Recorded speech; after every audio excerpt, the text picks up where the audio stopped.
Hello, welcome to Mutare Polytechnic stand, where we're running with the themes of responsible tourism and eco-gastronomy.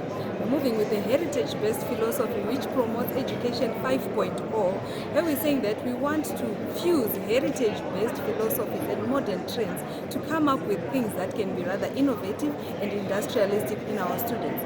Where at our stand, we have two things that we're basically exhibiting.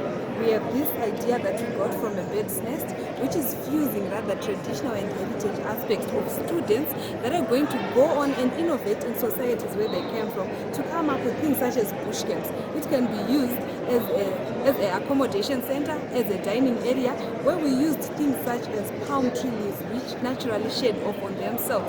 And also we use twigs that are usually cut away by either ZESA or the city council when they're clearing their power lines. So at the end of the day, we're not destroying the environment in coming up with these sustainable methods of being tourists, but rather we have a setup that can use things that have already been shed off and used away.